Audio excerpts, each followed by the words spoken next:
G'day guys, how are we? Welcome to Talking Boxing. It is Monday, November 21st, 2022, and it's our second last show for the year.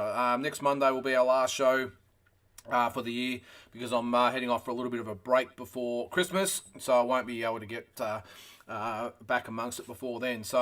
But we will have, I think we've got another couple of boxing deep dive shows before the end of the year. So we'll do this week. I think this week will be the last one for that, but we'll do like a Christmas special before the end of the year. So thanks for joining in. As I said, it's Monday, November 21st, 2022. And always plenty to talk about. But if you haven't joined us before, welcome to the show. This is what it says there. It's Talking Boxing. So let's get my microphone there. So what we do, I've got my agenda. We'll go through it tonight. Agenda, by the way, is obviously all the world news. And mainly just the big No Limit show this weekend. Well, not this weekend. Wednesday night, we'll go through, give a bit of a preview. Not much else going on in the world of Australian boxing, I must say, at the moment. I think the following week, there is some promotions. We'll get to those as well. But as I said, we'll go through the No Limit show in detail. There's a lot of fights on, I see. The main card starts about 7 o'clock. So, should be a good night. So we'll go through that. And obviously the world news, the Jaime Munguia situation, Davis Garcia, Spence Thurman, better be of Yard, Fury, Chisora. There's a few things to talk about. But mainly, more than ever tonight, because there's not a lot going on mainly in the Australian scene, let's bring out some subjects from you guys and let's see what you guys want to talk about. You can come on. I will put the link in the comment section in a second, but if you have a question, comment, whatever it might be, whether you agree, disagree, whatever it might be, chuck it in there, and as it says there, we'll talk some boxing. Carl's in the house. How are you, Carl? G'day, Lyndon. Hope you're good. I'm really good, mate. It is Monday, but it's getting towards the end of the year. All the fun stuff starting to happen. Christmas parties are about to happen, and hopefully we'll get some nice weather, which would be good. Because I don't know where all you guys are, but down in Victoria, it's been bloody shocking. Where I live, today was 8 degrees, if you can believe that. What are we, 2 weeks out from summer? And it was 8 degrees where I am situated. So hopefully we get a little bit more. I think it is this weekend, maybe improving, but we'll see. But as I said, this will be the second last show for Talking Boxing for the year, but we will do a boxing deep dive special. Maybe I'll get everyone on, Nick, Pete and Tassie, as well as myself. Maybe if Mike Altamura might get on. What I want to do in that episode is go through a bit of a year in review and what we're looking at for the 2023 year. Plenty happening next year, well, hopefully happening. We're going to go through that in a second. But as I said, the main talking point tonight will be the No Limit card on Wednesday night. Big press conference today, which was great. The weigh-in will be tomorrow, which is the Tuesday here in Australia. So looking forward to that. Always put on great shows, don't they? No Limit. Carl, I'm in Townsville, and it's a stinking hot 37 degrees. Jeez, okay. Well, I envy you, mate. Well, 37 is maybe a little bit hot for me, but that's... I know we always talk about the climate change and that sort of stuff. I know every year, there is obviously some elements to discuss with the climate change thing, but every year in Victoria, you might have a really hot, November, December, then you might have a really cool, you might have a bit in between, it might be raining, it might be sunny. Like what they say about in Victoria, where you get the 4 seasons in one day, it's literally correct, because you don't know what you're going to get. Here, it could be 30 degrees one day and 10 degrees the next. That's just the way it is. But I love living here, lived here all my life, and wouldn't live anywhere else. All right, guys, so what I'm going to do, I'm going to put the link in the comment section. Where are we? If I can find it. Yep. Copy. No, that's not it. Oh, there it is. I'll put it in there. So if you do want to come on, as I said, guys, nothing. It's just an option. I have got the ability to bring you on to talk about something, whether it's I'm talking about or what you guys want to talk about. But either way, make sure you let yourself be known. I'm not sure whether Uncle Ronnie's in the comments tonight. I was supposed to message him. Sorry. I hope you remembered Ronnie. I did message him on Thursday night and he didn't log on. So sorry, Ronnie, you're on your own. But look, as I said, lots going on in world boxing. We'll start with that first. I think we'll do that first, the world boxing, then we'll come back to the No Limit show. Let's start with the weekend's results. Jaime Munguia with a third round knockout of Gonzalo Gaston Correa. I don't know if you guys saw it. What do we got there, James? Sorry, mate, I missed that. Beterbiev yard scheduled for January 28th in Wembley, London. Seems like a tune-up for Bivol fight. I've got that on the agenda, mate. Well, let's maybe get into that now before we get into the Munguia fight. Probably not a lot to be said about that, to be honest. The less said, the better. Yes, but on that, mate, I did see that. That is the OVO Arena, is it? That's what it is. Or is it Wembley Stadium? Might just be renamed, might be a sponsor or whatever. But yeah, Artur Beterbiev, Anthony Yard, January 28th in England. So if you're not up to speed with what's happened, I'm sure you guys are up to speed, but I'll recap it anyway so we can get the talking points going. So Canelo's had the surgery on his wrist. He's now saying he doesn't want Bivol next. He wants a tune-up, and John Ryder looks like it's going to be the opponent for Canelo in May. He wants him in September. What that then does is sort of create a little bit of havoc for Bivol and Beterbiev. It's a bit of a mouthful, isn't it? Because they were maybe looking at having that fight then the next year. So that fight could possibly be 2024. So a long time to wait, isn't it? Maybe 18 months before we get that fight. I mean, do we want the Canelo fight? I'm not sure. After seeing the first one, look, I'm a massive Canelo fan. I love the fact that he tried to, as I say, be great and move up to light heavyweight. He obviously got over Kovalev, didn't get over Bivol. And look, he's just a beast, is Bivol, and he's demolished lots of opponents and made lots of opponents look bad. I think Canelo, in hindsight, did pretty well considering he came up from middleweight to super middleweight, and then started at super welterweight, of course, middleweight, super middleweight, and then up to light heavyweight. So I'm not totally in the camp that Canelo can't win a rematch. I just think it's highly unlikely because, as Bivol showed, was it last weekend or the week before, that he is a legit top 5 pound for pound fighter. Who would you guys prefer him to fight, Canelo or Beterbiev? I would rather Bivol probably fight Beterbiev as far as the fight goes, but also for Canelo's sake. I just don't think he needs to be messing with the guys like Bivol. He just doesn't need to. He's a great fighter. No matter what happens now, his legacy is always going to be there. He'll go down as an all-time great, Hall of Famer, all that sort of stuff. I know ego's a massive thing with these guys. I just don't know whether this is the right call for Canelo. I really don't. I would like to see maybe see if Charlo will go up. There's obviously the Benavides fight out there. He's obviously got Plant. I don't think he'll fight Plant again. Wasn't the most exciting fight, and he actually beat him quite convincingly. So I would be really surprised if that fight happened. But for Canelo, there's not much else out there for him, is there? So who knows? I mean, it's be interesting to see how it all plays out. The wrist injury to Canelo has sort of thrown us all on its head because we would have got Bivol in maybe May, and then Bivol would have fought Beterbiev in September, October, whatever it might be. Carl, Benavides versus Canelo for me. Yeah, I'd probably probably not a bad one actually, mate. If you look at it, it was Benavides and Canelo, and Beterbiev and Bivol, trying to spit out all these names. I think they would be the two better fights. Bivol's got options once undisputed. Yeah, well, he has got a lot of clout now, James, because when you think about it, obviously he's got the Canelo win under his belt, so, obviously he's now looking to unify the title. I'm not sure, apart from maybe the money aspect, what he's really got to achieve by fighting Canelo again and vice versa. I don't know. There's just sometimes there's fights where it's probably a bit like the last Canelo Triple G fight. Yeah, we all sort of wanted to see it, but we didn't really want to see it. That fight for me, the Bivol Canelo fight, yeah, do we want to see it? I don't know. I don't think so.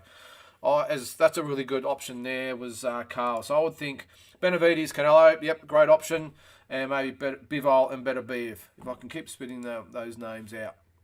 What do we got? Beterbiev and Bivol is the fight of the year if it happens. Yeah, I think it would be, actually. I think they've got really good styles that would really mesh together. Beterbiev has just got that typical Russian style, hasn't he? That just hunt you down. There's not a lot of pizzazz about him, but they just hunt you down and just take you out. Bivol's probably got a few more dimensions to his game than Beterbiev, I think, in my opinion. He's got a few more strings to his bow. But that would be a great fight and a really good even fight. And even though it's the two Russians against each other, I think the boxing world would really embrace it. And I think it'd be a great fight. All the bees, mate. I'm not sure what that means, Carl. Sorry, it might be another Queensland expression here. I got called out last week. What was it last week? I can't remember what you said. But us Victorians, mate, we're a little bit slow off the mark sometimes. So enlighten me. Yeah, so it'd be interesting to see what happens there. Better be if you'd think the best. Yeah, I think Better Beef gets the job done over Yardo. No problem there. That'll be just a tune-up fight for him, and then we'll just see what happens. Whether Canelo fights Ryder in May, who does Bivol fight in the meantime? Because you've got Plant and Benavidez fighting, you've got Canelo and Ryder fighting, you've got Better Beef and Yard fighting. Who does Bivol fight in between? He's got to have someone in there as well. You'd probably think before his next fight. So. Yeah, it's an interesting one. Oh, the bungee. That's right, mate. Yep, you got me. Bungee means mate. Yep. Sorry, mate. As I said, us Victorians down here, it's a little bit of a. It's almost like we're different countries sometimes, isn't it? But anyway, Shane, welcome to the show, mate. Charlo has dodged good fights. Not sure he deserves Canelo. I agree with that, mate. And another guy that doesn't deserve shit is Jaime Munguia, and let's get to him. He had the third round knockout, as I said, over Gonzalo Gaston Correa for the WBO. Not for the WBO. He was the WBO. To set himself up now for a possible shot at Janabek. We'll call him just that. Can't pronounce his last name, for the WBO title. 100%. Yep. Yeah, no, I agree with that. What was I saying? Yeah, so what's the go with Munguia then? So he looks like he's going to deliver, and then you don't see him for 6, 8, 9 months, and then he's back and has all these tune-ups. I mean, how many fights has he had at middleweight? I think it's probably, 3 or 4 now? And he hasn't fought a credible opponent yet. I know Rosado's tough and everything else, but he's pretty much a journeyman these days. So I'm not sure. Like Munguia, I think, for relatively, I mean, he's 41-0 now. But hasn't really had a big win on his record. But I know he's called out Triple G, but Triple G's got a lot more other things on his plate at the moment. He's obviously got the Zarafa situation for KO. He's got Lara, lots of things on his plate. So does he want to fight with Munguia? To be honest with you, that would probably be the fight for both of them. I think that would be a good fight. Of all those fights, I would like to see Munguia and Triple G. I'd like to see. I don't think Triple G Lara would be a great fight. I don't really think Triple G and Zarafa would be a good fight. And and Falcao, probably not either. So that would be an awesome fight, but unfortunately, there's mandatories, all this sort of stuff that comes into it. So who knows what can happen? We did talk about it last week on the Deep Dive show that the sanctioning bodies, well, it's one rule for one and another for another person. So Carl Munguia is the second most protected fighter next to Boots Ennis. Well, Boots Ennis, who's he fighting? I did see that. I can't even remember. I sort of go blank when I'm on here. Cruz. I know he's been sort of talking up with the Pitbull. So that's an interesting one as well. He needs a big fight, Carl, because I'm with you. It's one thing with all these guys, and they yap it up, and I'll do this and I'll do that, and you don't see him fight those big opponents. And that's what's good about Ryan Garcia stepping up to fight Tank Davis, because same sort of thing. He's talked a big game and hasn't fought anyone, but now he's going, and we're going to get to that fight in a second as well. But I agree with you, Carl. He is one of the most protected fighters out there. And I just don't understand it these days. I mean, is it the fighter? Is it his management? Is it the promoter? Is it the other opponents don't want to fight him? I don't really know. All I know is that there just seems to be fighters that continually fight those lesser lights. And there's plenty of options out there, like especially a guy like Munguia. Now, he's got plenty of options out there. Plenty of guys that would love to fight him. He's got a big name, big following. So, former world champion, all the rest of it. So, I just don't know why he would fight this Correa that he fought on the weekend.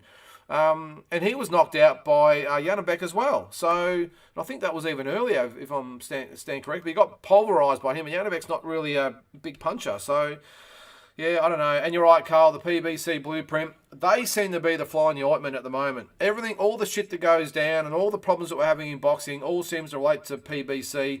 Maybe a little bit of Mayweather promotions, but they've at least pushed Davis into the Garcia fight. Interesting on that one as well. Don't know whether you guys saw it. I was on the weekend. Someone put to Davis, why he's got pretty much 2 fights scheduled, and there hasn't really been anything from the Mayweather promotions and all that sort of stuff. It's a really interesting one. And he said something about getting no love and blah, blah, blah, blah. So, yeah, is all things good in that relationship? Who knows? Garcia is Tank's toughest opponent to date. Good fight. Yeah, no, I will agree with that, James. I think Garcia is definitely Tank's toughest opponent, obviously vice versa. Just a good fight. It's a really good throwback to years ago where there was none of this back and forth and egos. I know I've talked about this ad nauseum on here, but it wasn't all the egos and all the obstacles and all the hurdles and everything that seems to be put in place these days, and fighters doing more talking than fighting. Hopefully this is a throwback to years gone by when the best has simply fought the best. Now we're talking about Haney Lomachenko. We're going to have this fight. Maybe it's Fury and Usyk or Fury and Joshua, and hopefully Crawford Spence. So there are some sort of fights just the wheels starting to turn. I'm going to get to the Davis fight in a sec with Garcia, but I think enough said about the Munguia fight, the better, because until he fights someone credible, it's a bit like the Jake Paul situation. Even though Munguia is a real fighter, I don't think Jake Paul is. Until they start getting serious, I just don't think we give them much airtime, because that was a disgrace. And I saw a lot of the stuff on social media on the weekend. No one was happy. I would hope that Munguia is not happy with that. Surely he would pull his promoters and managers aside and say, "Hey guys, let's step it up. I'm 41-0. It's time to go." Each year that goes by is another year of his prime that disappears. So let's start having some bigger fights. Zigmont, how are you, mate? Hope boxing takes a page out of the UFC book and start making the fights the fans really want to see on a regular basis. Well, my view on this, mate. On the Australian circuit, I've been saying for weeks, if not months, that No Limit should start the No Limit numbered pay-per-views. So all the fighters on there, they're all manufactured fights, and one winner fights the next winner on the next cards. We're always thinking one, if not two, events ahead. I think that's got a lot of merit.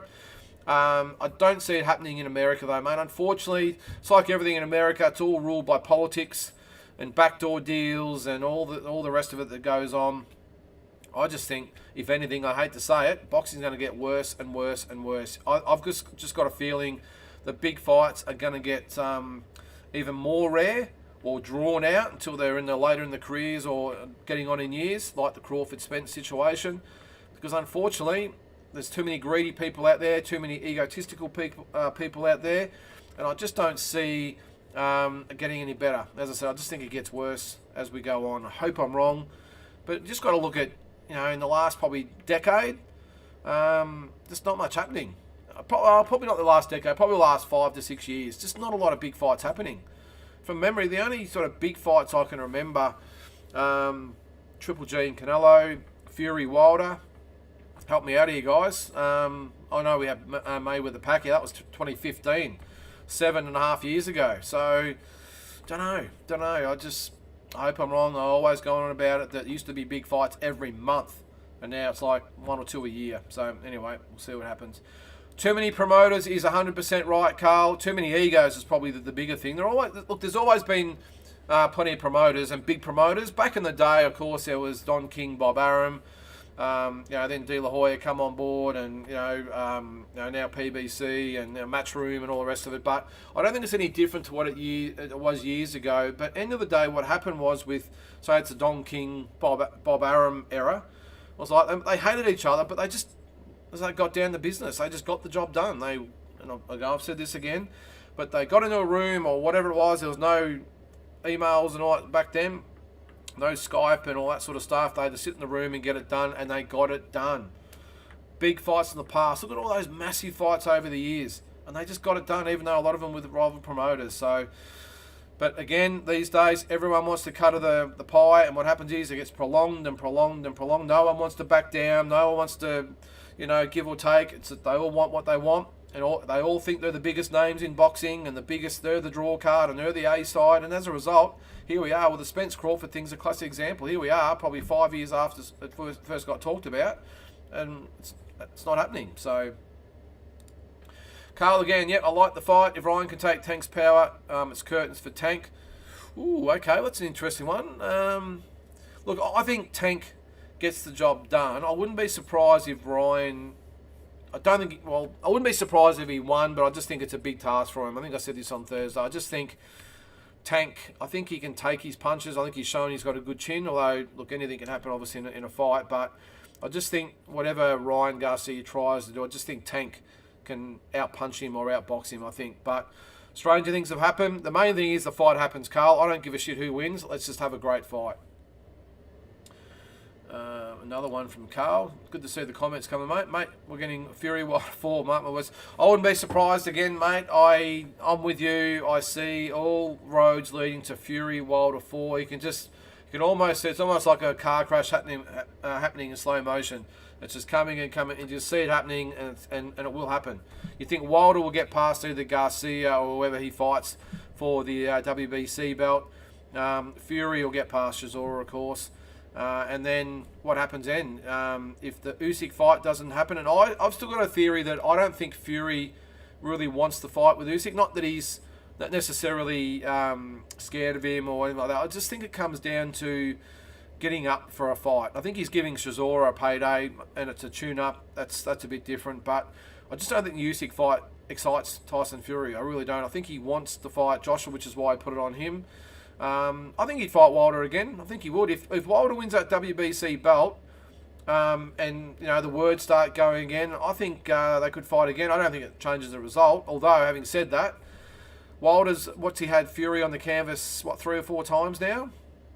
So does he get him on the canvas and get him to stay there at some stage? Maybe. So I don't mind that fight, I will say. I'd like to see Fury and Joshua. I'd actually like to see Wilder and Joshua. That'd be a pretty good fight too. But there's a lot of good ones out there anyway. Shane says, yes, Carl. I'm not predicting it, but I think Ryan has love fight there. Hang on, what's that there? I'm not predicting, but I think Ryan has love fight. Oh, I'm assuming you think Ryan Garcia is going to win. Yeah, as I said, mate, I think Tank Davis wins, but I wouldn't be surprised if Garcia wins. But either way, as long as the fight just happens, I think that's the main thing, isn't it? That's what we all want. Carl, Don King was the best and always walked out with the winner. Yeah, he did, mate. He reminds me a little bit of, let's just say our old mate Eddie Hearn reminds me a little bit of that at the moment as well. And I love Eddie Hearn, don't get me wrong, but he's got a bit of the Don Kings about him. He's probably not as corrupt as what Don King was, but he got the job done. But he's got that bit of the flamboyance. He's got a big roster. He controls a lot of fighters. He creates a bit of controversy. But at the end of the day, no matter who's got the belt on the end of the fight, you can be guaranteed he's right beside him or just nudging his way in there. So, yeah, I'm with you, Carl. At the end of the day, Don King got the big fights made too, by the way. So all you can do is admire him. Yes, and exactly what you said then. He made the big fights. He made massive fights back then. He was the man, wasn't he? Bob Arum sort of come on the scene and they sort of went toe-to-toe for 10 or 20 years. But, still was a big player in the industry. Hi, Jai. Welcome to the show, mate. Who is the next pay-per-view star in Australia with Gull finishing up and George Kambosos and Tim Tszyu fighting out of the US? Okay. Oh, so you want an actual Australian pay-per-view fighter? Maybe it's Michael Zarafa. We'll see on Wednesday, don't we? It's interesting. I'm going to get to that as well. They've made him the main event. Can he carry the show? Can he carry Wednesday's night show? I don't know what's happened. Again, we're going to talk about it. But if it's not Zarafa, is it Nikita Tszyu? Is it a Liam Wilson? Is it a Sam Goodman? I don't think so. It's a really good point, though, Jai, because I don't think there is a next pay-per-view star. I really don't at this stage. Not with those guys fighting overseas. Of course, if those guys fight in Australia, then obviously they're it. I don't think Tim Tszyu will really want to come back to Australia. I think he's a bit like his dad. He loves the big time. He loves the bright lights of Vegas and the US and everything else. Maybe he might come back once in a blue moon, but I think he really loves the idea of the whole American scene.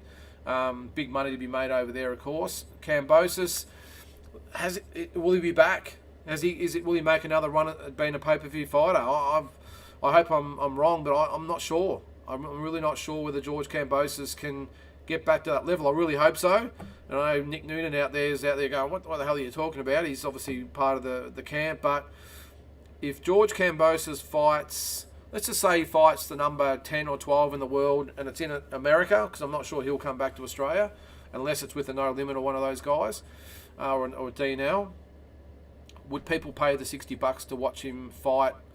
I'm not sure. It's amazing how quick the pendulum can swing, because you remember 6 months ago he was fighting in front of 44,000 or whatever it was at Marvel Stadium, massive pay-per-view, and now we are talking, can he generate that type of interest again? I hope so. Still a massive name. He's got some big fights. I don't know whether you saw on the weekend, Shakur Stevenson mentioned him as far as a potential opponent, so he's obviously looking at him as well. Tim Tszyu's obviously a superstar. But again, Jai, sorry to get off point there. I think if Tim's out of the picture, George is maybe out of the picture. I'm not sure the Australian public will warm to Zerafa. I'm sorry, I can't answer that question. I really don't. As much as there's some great young talent coming up, obviously you need more than just the talent. You need the backing. You need the big fights. You need the media. I can't answer that question, Jai. Who do you guys think?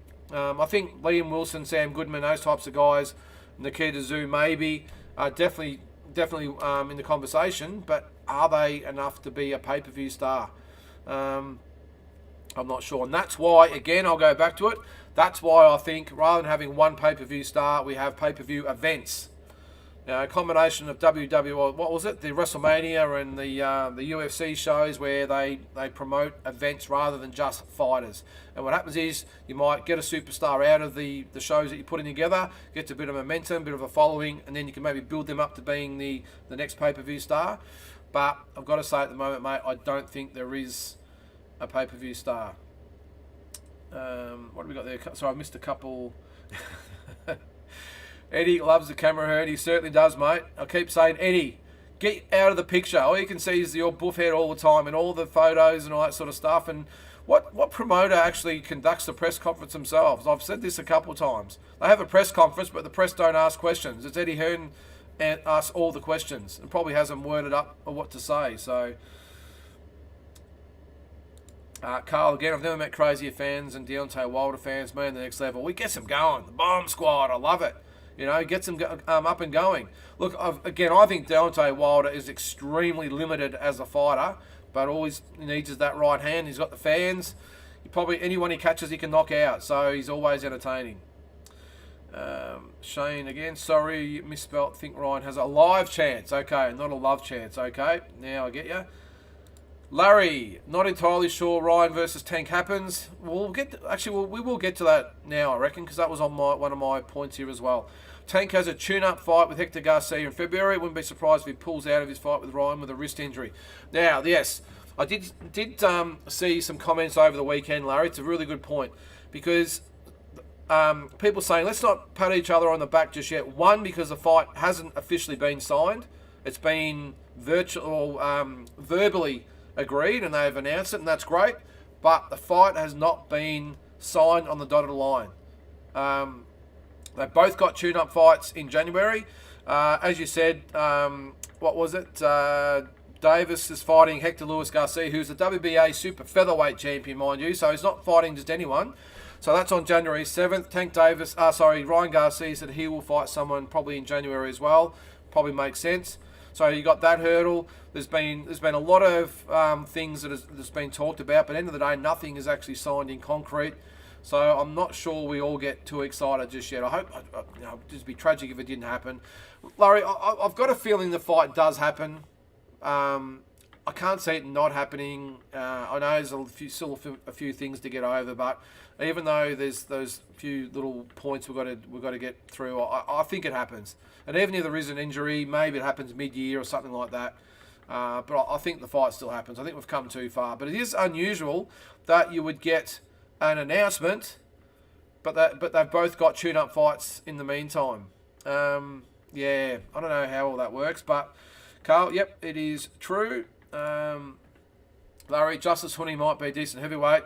Oh, look, he could be a great heavyweight. Yeah, I didn't actually think of Justice, Larry. Yeah, no, you're probably right. Being a heavyweight obviously helps. So, yeah, look, he might be a legitimate chance. Now, obviously, Dean Eller behind him and Tasman Fighters have had all the experience in getting Jeff Horn and now Jai Pattaya, obviously, through all the World Title Challenge, so, and building him up to be superstars. Yeah, he could be. Yep, no, yeah, he's probably the only one I can think of, to be honest, Larry, that I would actually say, yeah, because before, as I said, I can't really think of anyone's great fighters, but where's the next Tszyu or even Horn or Kambosos or, back in the day, obviously we had Mundine and Green and Fennick and Tszyu and all the rest of them, but yeah, I'm just not sure. Nikita Tszyu's still a work in progress. He's probably a couple of years away, I would think. of doing this, even though he has headlined the Fox Sports shows. That's a bit different, but it makes sense that he might be the next one. But I think he's still got a lot to go. Remember, he was out of the ring for 8 years. I think he needs a good 3 years and probably 15 fights under his belt before they start pushing him up. That's just my opinion. Carl, yeah, you're right. Joe Patai, I think, could be a massive pay-per-view star. Don't know, Carl. I don't know. He's got the talent. He's a great fighter, world champion, all the rest of it. But you need more than that. You need the thing that catches the imagination of the Australian public. And as great as it is with his Samoan heritage, he seems to have adopted more or gone more towards that than probably the Australian side of things, even though obviously he's a proud Aussie/Samoan. That's great. But will that turn the Aussie fans off if he more leans towards another country's sort of citizenship? I don't know. I'm just sort of putting it out there. But the fact that he's really embraced that Samoan part of his heritage over the Aussie side, does that affect things or not? Wouldn't for me. Doesn't affect me, and I'm sure the real boxing fans. But when you go out to the masses, you just need to have that point. Now, Tim Tszyu is probably obviously the last one we had. Well, sorry, Kambosos was, but before that was Tim. He's obviously going on to bigger and better things. Tim Tszyu, at least, look, he had the name. I know we hate bringing it up, but he had the name. They were able to push the button on him after, about a dozen fights and put him in a pay-per-view with Joel Camilleri, and it did really well, and it's just got momentum after that. But has Jaya Patai got that same potential? I'm not sure. Don't know. Definitely got the ability, but as I said, you need more than that. James, I agree. Larry, Tank having a quick tune-up before Ryan Garcia is suspicious. Yeah, well, you're probably right, James. It is a little bit suspicious. They're pretty keen to get him straight in the ring. Is it just a public relations exercise? Who knows? I hope not. But I think the fight happens, but in this day and age, who knows? Who knows? Geez, the backlash should be there, wouldn't it, if they have a fight in January? And the other thing I was just going to say, too, again, with those points, Tank Davis has got a court case scheduled, I think, in February or March as well. And the judge has already said there's going to be no bail and all that sort of stuff, no monetary fines or bail. If he gets found guilty, he's going to jail. So there's another thing hanging over his head as well. So there's a few things still got to be ticked off before we get him in the ring. But as I said, I just think at some stage next year this fight happens. I've got no doubt. Shane, DNL have the next pay-per-view star in Huni or Jai, no limit. It's like in Nikita. Yeah, they're the main, the main names, aren't they? They're the obvious candidates for that. But who knows? Again, it's one thing to have the talent and be a superstar, but you've still got to have that appeal to the public. And I think I'll come down to both of them. I'd probably say Justice Huni is the one out of those two, or three, even with Nikita. Nikita's obviously got the potential, but as I said, he's 3 or 4 years away. 3 years away. Justice Huni, yeah, he's already had a taste of it with Gallen, so that's obviously got his name out there a little bit. But Jai, I don't know, the jury's still out for me. I can see George versus Shakur for sure. This is from Carl. Shakur want to be acclimated, at 135, and that George can give them a good fight. I think that'd be a great fight for George. Why not? I mean, obviously the main title or the titles, the lightweight title is sort of off the table for the meantime. Obviously, you've got Haney, Lomachenko, and all that sort of in the mix as well. You're going to have Shakur putting his hand up, and who knows who else is in there. And obviously Tank Davis as well. So I think George is out of the picture for the time being. So why not take a big fight with Shakur? He's going to get really well paid for it on a massive platform back in America. I think that's a really good fight. Is it a fight he can win? I don't think so. But if you haven't got that lightweight world title shot out there, and who knows if and when it'll come around, why not just keep taking these big fights? Because if he beats Shakur Stevenson, then all of a sudden he's right back in the mix of it. And whether it's Haney or Lomachenko or Davis, whoever it might be that might have the title at that stage. I don't think the Haney 3 happens, but let's just say Lomachenko wins and George beats a Shakur Stevenson. Well, that's all of a sudden a big fight, isn't it? So I just think take the biggest fights that are there, and you just never know, as has been proven by George. Larry, Jai Patai, another guy I could see being sort of a star in a dead division though. Yeah, there's not much at cruiserweight, is there? I reckon he beats, Gulamiron for the WBA cruiserweight title. Could perhaps beat Makabu and Okali. Yeah, I'd give him a good. I would back him to beat all those guys, Larry. I think Jai Patara is the best cruiserweight in the world. It's not disputed, if you ask me. I think he's the number one guy, and I think he beats all those guys. And I think he will be a superstar maybe in world boxing. It's just a matter of there's a little bit of a difference between world boxing and Australian boxing. We're sort of a little bit set in our ways here in Australia. So yeah, look, I don't know. I think ability-wise, yep, he beats those guys for sure. And we didn't mention these guys, of course. The Maloney boys, yep. Andrew Maloney still has a few good world title fights left him. I think they both do, Larry. I think Jason Maloney is a very, very good chance of beating Donaire, which puts him right out there as far as some big fights goes.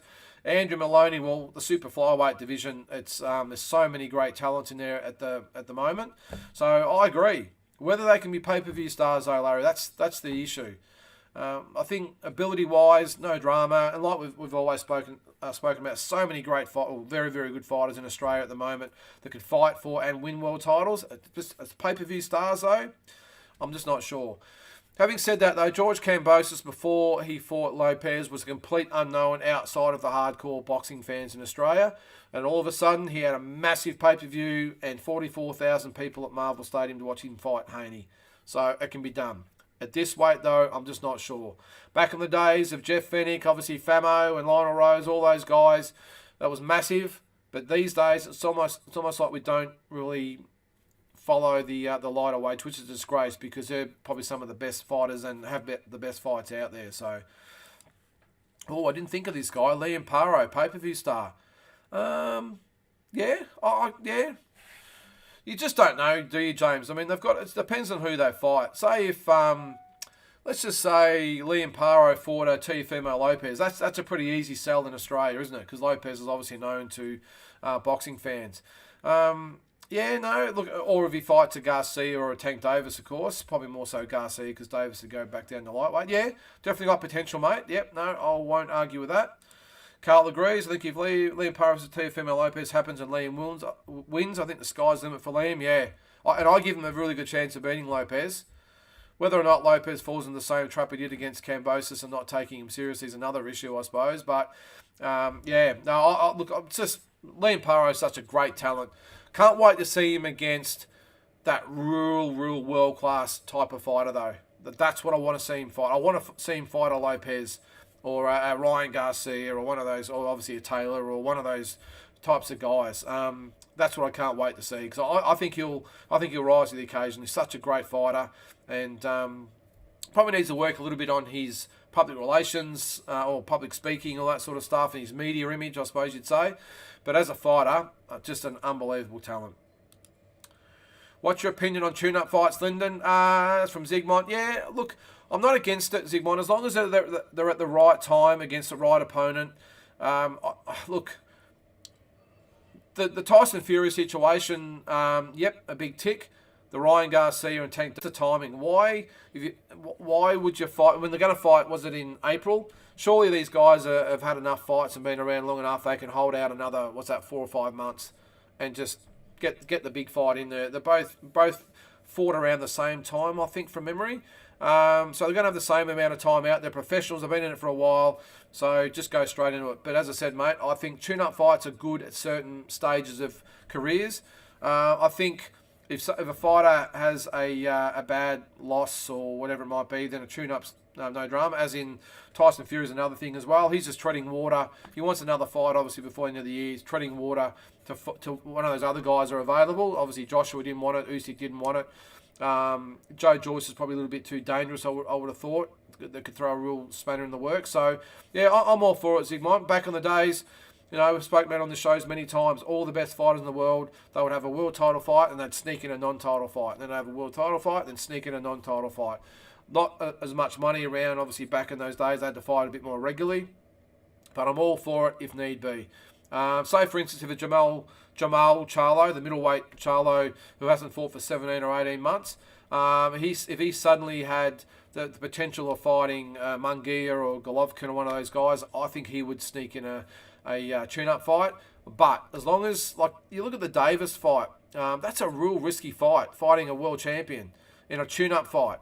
It's just a matter of fighting the guy. First of all, you look for the guys that aren't big hitters, aren't maybe overly aggressive. They're durable, they're tough, maybe a bit of a name, but aren't really going to be a big threat to derail you. So they're not southpaws, so the head clash situation, not the big punches, and just a nice, neat opponent. And if you look at really, you remember a couple of years ago when Canelo was on a bit of a roll, he was fighting pretty much every three or 4 months. He was fighting really regularly, and he chucked in the Kovalev fight. Now, I've got no doubt Kovalev knew exactly where he stood. Didn't really put up much of, well, he did okay, I suppose, but you could probably tell he knew the script. That, to me, was a bit of a tune-up fight. He had the Turkish guy he fought as well. They were sort of tune-up fights for those bigger fights. So, in the right circumstances, all for it, mate. I think I've answered that question. Carl, Harry Garside is a great prospect in 2 years' time. I see him doing great things. Yeah, well, he's definitely got the personality and the ability, Carl, hasn't he, to be a pay-per-view star. Look, it's just a really tough one to answer because, as I said, like George Kambosos a year ago or a year and a half ago, I would have said, can he be a pay-per-view star? I would have said, nah, maybe not. I'm not sure the Aussie public are really going to warm to him. And he had that big win over Lopez, and things can change. Harry Garside, get another couple of years under his belt. Could be in the same situation, might win a big fight. He's got the personality and the backing behind him and the platform, so he could be a big star as well. And it's amazing he's had, 3 or 4 fights, and he's actually very well known in the boxing world and even outside of that because he gets a lot of media. A lot of it's to do with his sort of lifestyle outside the ring. Is a bit quirky, but hey, you need that to get the articles in the paper. James again, Garside and Tszyu, great prospects, but they both struggle to crack top 15 in the next 12 months. Yeah, I think so, mate. I especially Garside. Oh, actually Tszyu as well. Look, Nikita, as I said, I think they're in no rush. 8 years out, he's had 4 fights. I think he needs at least another 10 fights, 8, 9, 10 fights to keep building up. There's still a lot of good fighters in Australia from the fight. I would probably, there's another 3, 4, if not 5 Aussie guys who could fight in Australia, probably 5. But they're getting up to maybe 9 fights or 10 fights, whatever it might be. And then they can just start bringing in the journeyman internationals and just start building up, get him a belt. Look, he's got such a great team behind him. Glenn Jennings and No Limit. I don't think they're in any rush to rush Nikita. Any rush to push him along Nikita Tszyu, because I think as the Ben Horn fight showed, he needs rounds. He needs all different types of opponents. He needs a lot of fights under his belt, and then we can pass a judgment on whether he's going to be the real deal or not. Because just because his last name's Tszyu, there's no guarantees he's going to be a good fighter, and it is what it is. Garside, look again, as I said before, great prospect. Unfortunately, with Garside, I think you're going to see he's probably not going to fight overly often because of the hands. He might even be out till the middle of next year, and that's probably an issue with Huni as well. But a top 15, look, all it takes, well, what did Isaac Hardman have? 10 fights and he cracked it. You just got to fight the right person at the right time and get the right belt, and you're away. So if Harry Garside has 3 or 4 fights and gets himself an IBF or WBO, whatever it is, regional title, well, who knows? He might find himself ranked in the top 15 after 8 or 9 fights, and who knows what can happen. Carl says, Virgil Ortiz, Stanionis is apparently a done deal, and I think Virgil gets the job done. Yeah, I agree, Carl. I don't think Ortiz has much problems with Stanionis. I think he gets the job done really easy there. I'm a big fan of Ortiz. Would like to see him in a few more big fights, to be honest. He's probably another Munguia type. He's just really good talent, good prospect, but we just need him to see him in bigger fights. Shane, excellent video of Stevenson and Haney sparring, doing the rounds on social media. I did see that. Not sure if it's current, but Haney is huge compared to Shakur. Yeah, I've got a feeling it was a little while ago, Shane. I've got a feeling also that Haney wasn't obviously prepping for a fight, or if he was, it might have been in the early stages of camp where he was still nice and big. Stevenson's still got a lot of size to put on. Haney could easily fight at light welter or super lightweight, where I think Stevenson's going to be just an average size lightweight. But what a fight that would be if they fought. That's a tough one to pick. Similar styles, Stevenson and Haney, southpaw orthodox. That's going to be a super fight down the track, no doubt. And this lightweight's just full of great fights. I love it. Carl, 13-1 underdog in that fight, and had a lazy $100 on it. Which fight was that on for, Carl? Let me know. Sorry, I must have skipped past that one. 13-1 underdog. All right. Just chuck it in there. Carl again. Catterall, Taylor, Garcia would be great for Liam. And I think he can beat all those guys, Carl. I know he looked sensational against Brock Jarvis. I'm not pretending Brock Jarvis is in this league just yet. I've just got the feeling, when you look at fighters, and you just know when they put the competition up, they're going to be able to handle it. Liam's a classic example, and I think put him with any of those guys, and he handles himself very, very well. Garcia, I think, Taylor's obviously a very, very good fighter. I know he didn't look good against Catterall, and hopefully he can correct that when they fight next. But I think Garcia would be the more risky one out of those fighters. And that's the one I would love to see Liam fight. One, because Garcia is such a massive name, massive following, be big money in it for Liam, and I think that's the type of fight that he would really relish. So, but then again, the Taylor one as well. I think though if Taylor wins, he'll go up, as he's been talking about, and Liam will probably get a vacant title shot anyway. But yeah, that would be a ripper. Catterall is a great fight for Liam. Very credible and winnable for Liam. As I said, yep, nice to see you agree, Shane. Oh, this is a tough one. Who would you call the king of the 160 division? Ooh, well, it's an interesting one, Carl, because you've got obviously Triple G, but geez, he's looked pretty ordinary his last couple of fights, hasn't he? You've got, well, we'll go through them. You've obviously got Andrade. I'll just bring this up there. You've got, was it Charlo? I'm just going to bring this up here, guys. Ratings. I might just put this on the screen so we can all see in a sec. Let's go to middleweight. I like to have it in front of me. All right, let's have a look. I'll put it on webcam. Let's have a look. All right, so we've got, well, they've got Triple G. You've got Chris Eubank Jr. Yep, haven't mentioned him. Jaime Munguia. Not so much Adames. No. Zarafa. No. Lara. Maruda. Is Charlo there? Where's Charlo? How come he's not in there? Is it because he hasn't fought? Maybe he's on the inactive list. Well, it says active, doesn't it? So maybe being out of the ring for 17 months has made him inactive. All right, so out of those, I'll just get rid of that comment there, mate. All right, out of those, look, I'm going to have to still say Golovkin. No, I'm still going to have to say Triple G. I don't think he hasn't lost at middleweight yet. So I'm thinking Triple G for me, even though he didn't look great. Eubank put a line through. The only one, look, Munguia could possibly be it, and if Charlo would be a bit more active, I think it would be Charlo. But at the end of the day, you haven't fought for 17 months. I think you're out of the equation. So Lara, I'm interested in that. I'm actually staggered that he's at number 8 behind Alim Kanuli, Zarafa. I won't pronounce Sergi's name, and Adam. I would have out of those Lara probably at number even 2, 3, or 4. I would probably have him. Although you got Charlo to throw in there as well. So top 5 anyway. Definitely have Lara. Definitely ahead of those 3 or 4 in front of him. So yep. So that's why I'd have it, mate. I would have still Triple G.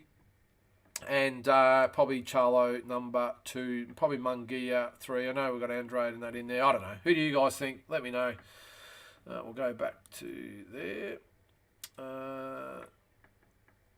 Carl again. George Kambosos, Teofimo. Oh, okay. You won. Was that 13-1? Holy shit. Okay, well, I'm wrapped for you, mate. I thought he had a chance, but I wasn't game enough to put money on it. I'm not a big bettor anyway. If I had known that, I'll tell you what money I will be putting money on though. Is Shannon O'Connell to beat Ebony Bridges when I think she's $2.58 or something like that. That's good money for that fight. Ebony Bridges $1.55. Yeah, I doubted Liam versus Brock at my own peril. If he can get up like that against big competition, he'll go down in history. I'm with you, Carl. I thought Brock Jarvis would give him a very, very good fight. I probably didn't expect Brock to come out the way he did and just go for it and leave himself exposed. But a good fighter like Liam exposed him and boom, she was all over. Good fighters make you pay, and that's what Liam Paro is a world-class fighter. Look who's here. Old mate, a Big J. Evening, boys. Nothing going on at 160. No. What do you guys think about that? Didn't know Triple G was from LA. Is that right? Oh, yeah, he is too. Good call. From LA. Now, if you remember too, also with the Russian situation as well, Bivol was announced against Canelo as being from somewhere in California. No anthem, no flag, nothing like that, which I didn't agree with, as I said last Thursday. But yeah, I didn't. Yeah, good pick up there, mate. I didn't actually see that. Zigmont says it's a shame that the Charlo twins are so inactive. Can't be good for the careers and legacy. No, not at all, mate. At least Jamal, who's fighting Tim, has got a fight planned. But fighting once a year, I just don't get it. And Jamal, like, he's not going to have fought at all this year, and he hasn't got a fight locked in at the moment, I don't think, unless you guys have seen something. I haven't seen anything. Surely there's, one is the WBC should be stripping him. So I don't know. There's some really good fights out there that could be made. They should be stripping him or making him fight somebody. Give him a mandatory. Yep, says Shane, it's Triple G, even though I'd rather see him retire, still an active future Hall of Fame. Yeah, Hall of Famer, no doubt, Shane. I would love to see him retire. Look, I don't know. Look, if there's a fight against a Charlo, maybe, or even a Munguia, I think they're probably the two fights I'd like to see. I don't want him to see, I would like to see it, but I don't, as an Australian, I would like to see him fight Zerafa, but as a boxing fan, I wouldn't like to see him fight Lara.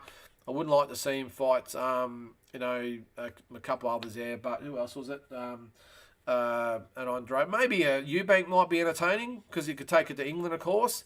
But outside those couple of fights, I don't want to see him in there anymore. Oh, mate, Big Joe, I've got a feeling you're not an Ebony Bridges fan. Oh, mate, Bridges bloody simp fans making her the Shannon a safe bet. Put money on it, mate. I reckon you'll make some cash out of that, no doubt. I mean, if you're almost tripling your money, why wouldn't you? James says Jamal fights once a year and Jamal gets cold shoulder from Alvarez for a retirement fun fight. Yeah, well, I'm glad that Canelo said stick it to Charlo. He hasn't done anything to deserve that fight. You've got to be semi-active.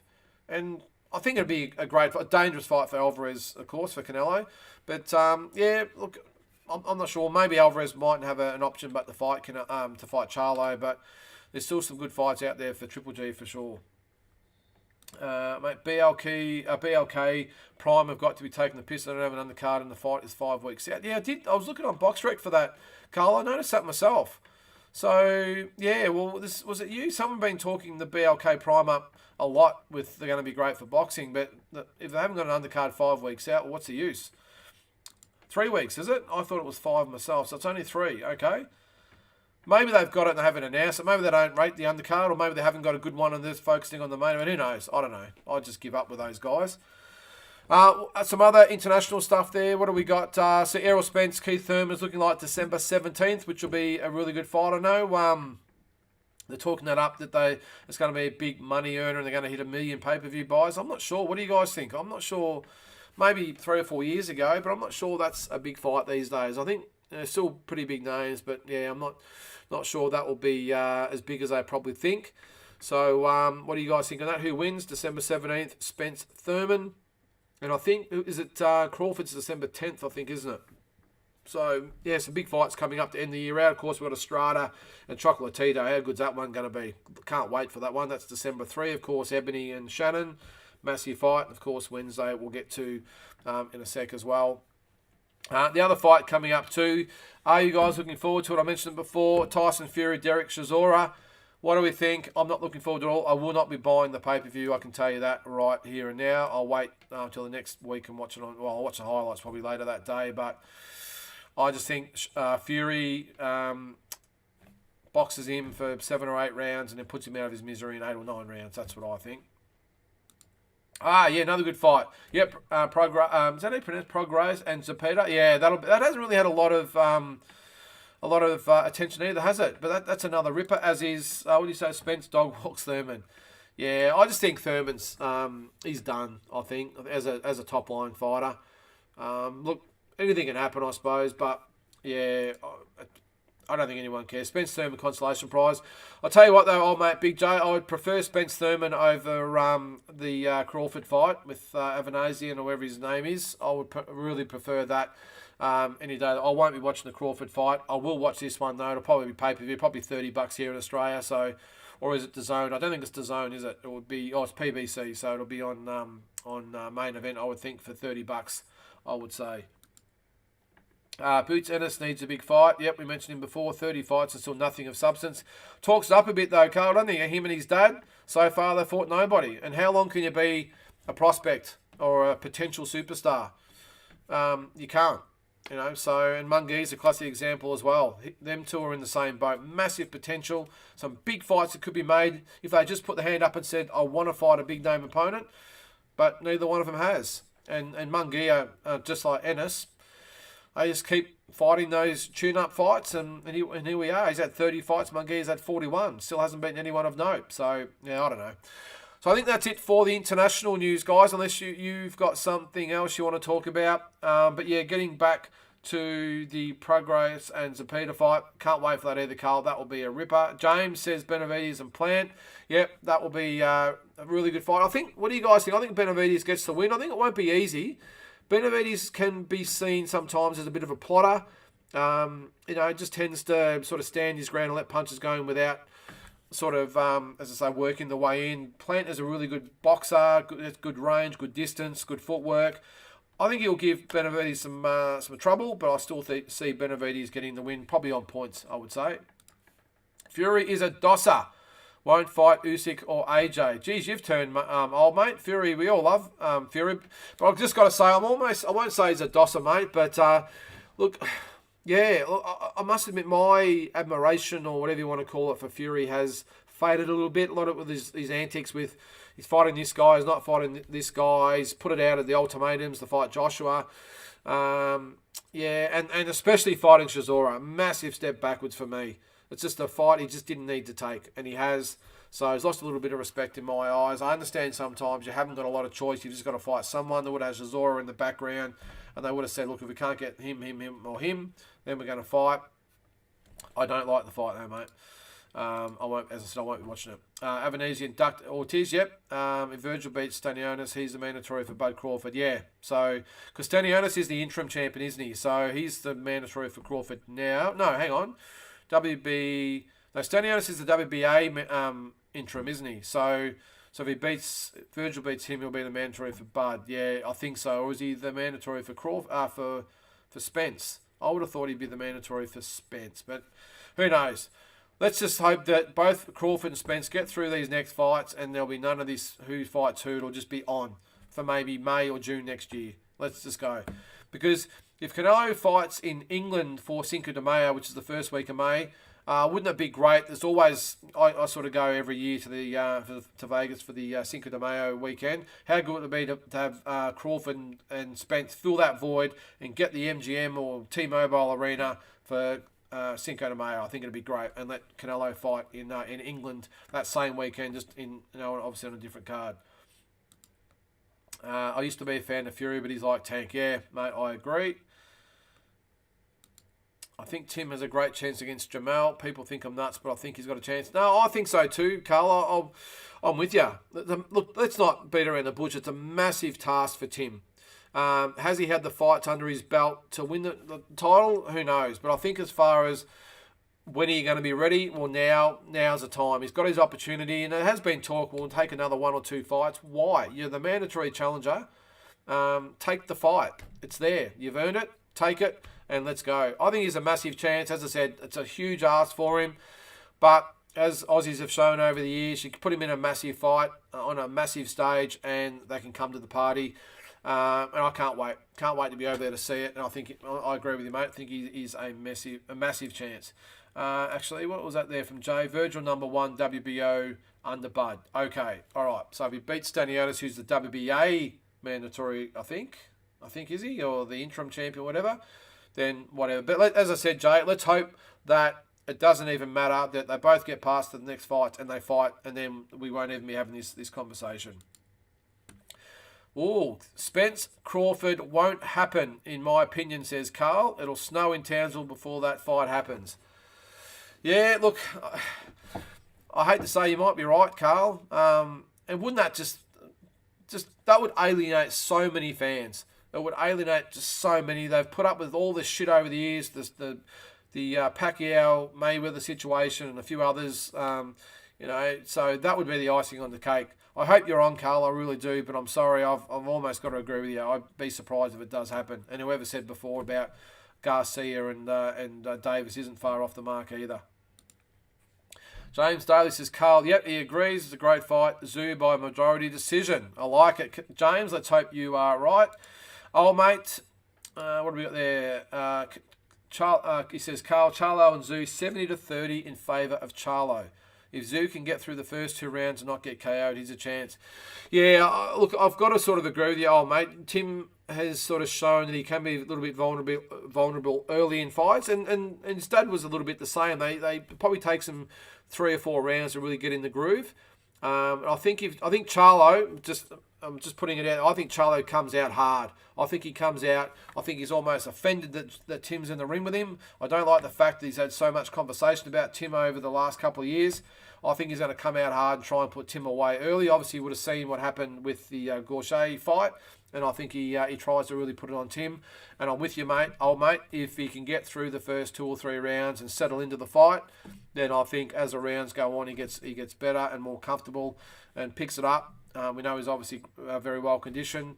That he could definitely pull it off. So, geez, how good would that be for Australian boxing if he pulled it off? All right, guys, keep the comments coming. Let's get on to the... that's my guest. We won't get onto that one. There's no guest. Let's get on to this weekend's No Limit show. It is in Sydney. Is it Sydney? Yes, Sydney at the ICC Convention Centre, or whatever the hell it's called. So it's this Wednesday night. Again, guys, we're 30 or 40 seconds behind. So if you've got a comment come in, I'll go back to it for what we're talking about before. He did say, yep, Charlo smashed Lubin in a round. Yeah, it was. I said, mate, I think he's going to come hard. So, but I think Tim will be prepared for that. I'll be surprised if Tim, when he comes out, will be quite looking just to be box smart for 2 or 3 rounds and then pick up the pace. And then we'll see what happens after that. All right, on to this week's show. You can see there, it's a big card. Interesting that Michael Zerafa has been elevated to the main event. All right, hang on. One last comment. Disgusting amount of blame to Al Haymon. He's got too much pull as a promoter and a manager, which is illegal under the Muhammad Ali Act. Yes, it is. If you don't know what the Muhammad Ali Act is you can't be a manager and promoter for the same fighter. It's illegal. Bob Arum and Golden Boy sued PBC. Top Rank settled out of court. Well, again, settling all this shit in court. It's just bullshit. And Golden Boy's case was dismissed. Yep, okay. Yeah, as I said before, guys, let's just get these fights happening. Really looking forward to Telford and Taylor this Wednesday. Okay, yeah, I'm going to get to that, Shane. So Zerafa and Creati, I think that's how you pronounce it, has been elevated to the main event. I have no idea why.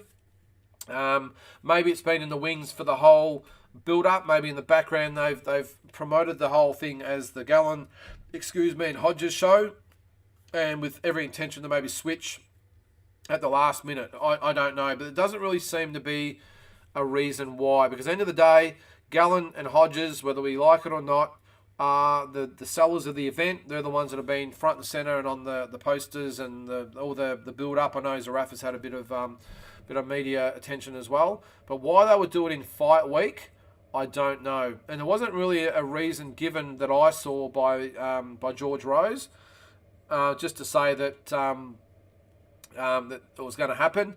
Surprising thing is that Gallen and Hodges, neither one of them had a problem with it. They were both asked at the press conference. Both of them said, yeah, whatever, I don't care. I've got a feeling they were both in on it from the word go, that they were told that they would be used to promote the event, and then they would probably slip in the Zerafa fight at the last minute. I hope, well, I don't know what you guys think. That's just what I think anyway has happened, and I don't really care either way. The question I have is,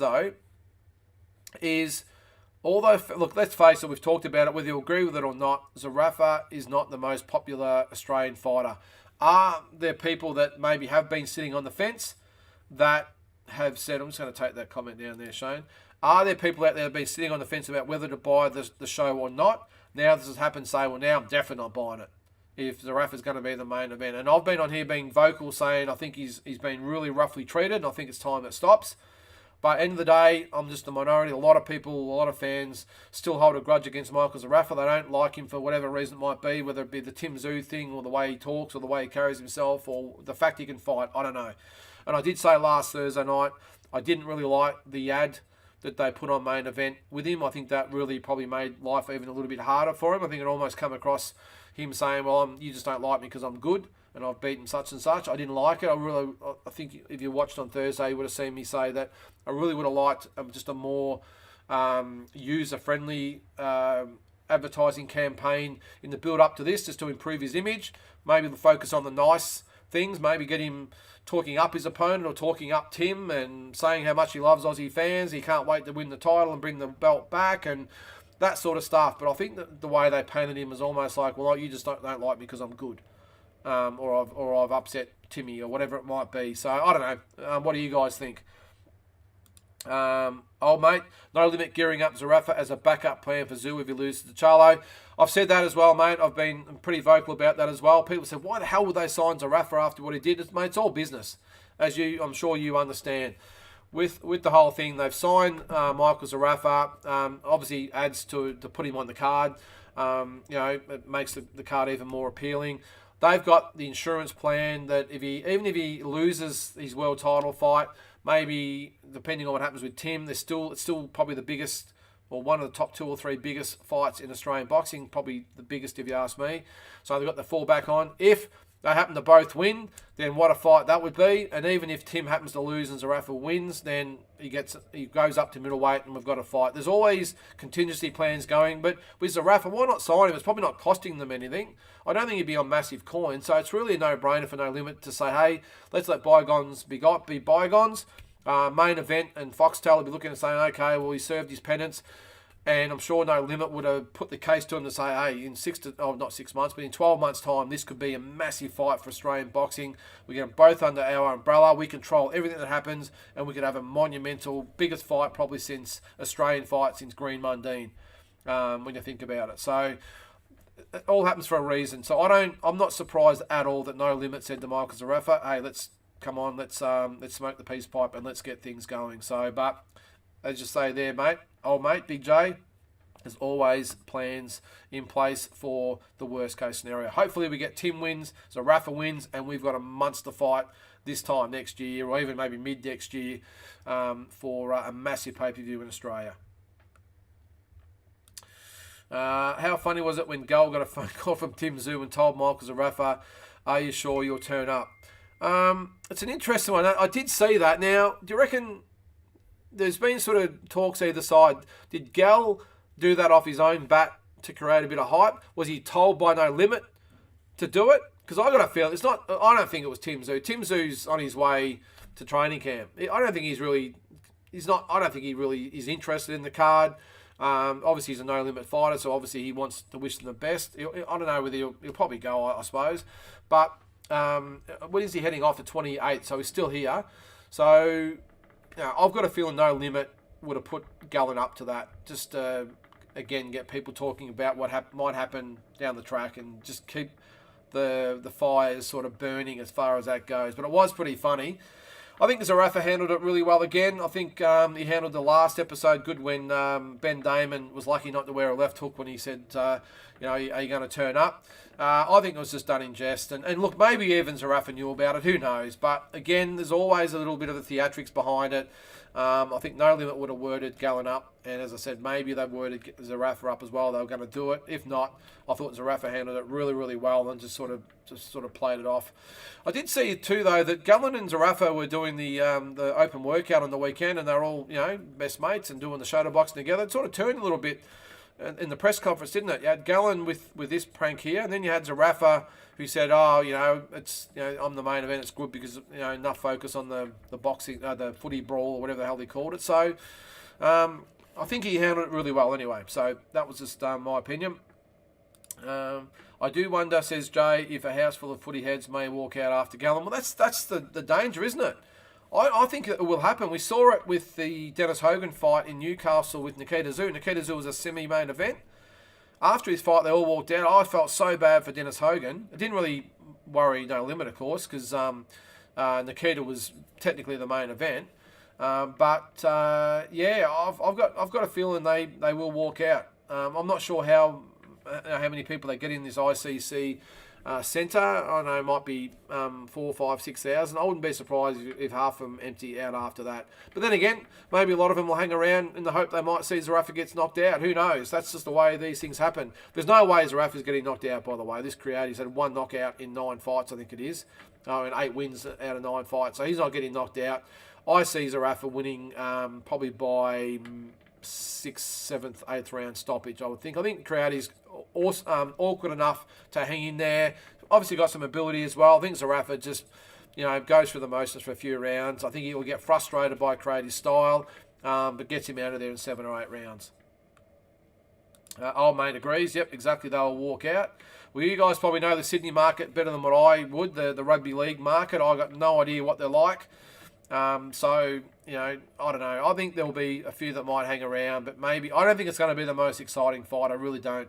I think Zarafa will try and put it on Creative. I think he's going to try and, as he says in his own words, make a statement. That seems to be his main go-to line, to make a statement. Well, with all the boxers these days, I think Creative he just boxes, he moves, he ties Michael up. He just tries to be as awkward as he possibly can to hang around, and maybe in the hope of pulling out a victory later on. I don't know, but either way, I just don't see him having anywhere near the amount of power to give Zarafa trouble. So I think Zarafa wins by that 7th, 8th knockout, round stoppage or knockout. Not a knockout as such. I think he might stop Creative, might be by the referee or whatever it might be. But I just can't see Creative winning. And if who knows? After 3 or 4 rounds, and they can see Zarafa's going to win easy, maybe then they'll walk out. Who knows? Yes, I want to get to this one. The Zygmunt 6 by 2.5 minute rounds for the Gallen Hodges fight favours Hodges. Oh, where do I start with this one? For me, Hodges, massive cop out. You're in a big fight. You talked it up. You got the fight you wanted. All the controversy of that first fight, you talked it up, and here you are. You've got the fight. What's 30 seconds? Come on. 6 2.5 minute rounds. I completely agree with Gallen in this instance. He did say he'd fight 3 minute rounds. Gallen's I think it's obviously the middle ground. One wanted 2, one wanted 3, so they've gone for 2.5 minute rounds. Maybe that's why they've demoted it. Maybe the backlash has been enough that they just can't possibly have it as the main event. I don't know. But 2.5 minute rounds. Come on, boys. Well, not come on, boys. Come on, Hodges. He's got. I might actually give Steve Della or Luke Nolan the ring tomorrow and say, what the hell are you doing? Come on, you boys. You can't get him conditioned enough to fight 3 minute rounds. Come on. But having said that, I think he comes out smoking. I think, and that's why I don't think the 3 minute rounds might have mattered anyway. I think he comes out smoking, tries to take Gallen out, and I think he gets done. I'm thinking the second round. I think he punches himself out in the first round, and Gallen knocks him out in the second. That's what I think. I think it'll be a very, very entertaining fight. I think it'll be on for young and old, but that's the way I see it. I think Hodges comes out and puts everything into that first round and tries to get Gallen out of there. Gallen, he's got enough boxing now and boxing experience to maybe get through that with defence and a bit of movement, whatever it might be, a bit of tying up. And lets Hodges punch himself out. And in the second round, Hodges is spent and Gallen gets him out of there and stopped again. So for the rest of the card, actually got a couple of comments there before we go for the rest. Yep, Carl agrees with Jay. It's crazy how we can't get casual to boxing. Australian boxing is in a really good place right now. Well, Tassie says it about all the time, guys. That boxing just hasn't got enough. It's got passionate fans, but just not enough of them.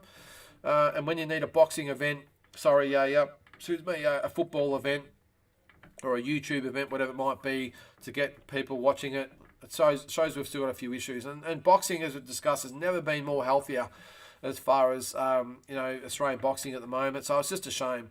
Because on that card, you've got, we'll go through them in a Corcio. You've got the Ty Telford fight. We'll go through that in a sec. Shane says, yep, Big J, it's a Tim versus Rafa super fight contingency plan. Yep, no doubt there. Carl says, hey, man, I heard that Billy Dibb has been diagnosed with cancer. Have you heard the news? Yeah, I have, Carl. Just to get away from this for a minute. I think it's some sort of lymphoma or some sort of cancer in his lymphomias or whatever it's called. I can't remember. It is treatable apparently, but he is receiving treatment at the moment, and it's obviously his biggest fight of his career. So our best wishes go out to Billy. But yeah, it is a form of cancer, Carl, and as I said, he's got a big fight in front of him. He seems to be upbeat about it, but as I said, best wishes to Billy and his family that they get through this. No Limit has set. No Limit set that up 100%. That's the Zarafa and Zoo fight. Teammate ringing Gallen at a presser. 100% agree, Shane. He wouldn't have even watched the presser. I wouldn't have reckoned. He would have been probably training at that stage.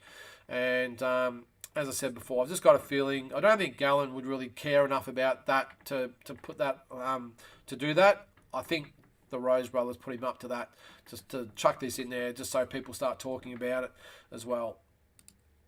Hang on, we'll go back to this for a sec. Carl's first question. I like Michael's fight against the Hezbollah. He looked good. Yeah, he did. He looked awesome, didn't he? Having said that too, Hardman, probably a bit like the Jarvis fight with Liam Paro, didn't respect his opponent enough, probably thought they were a little bit more advanced than what they were, forgot that they were in with a really, really good quality opponent.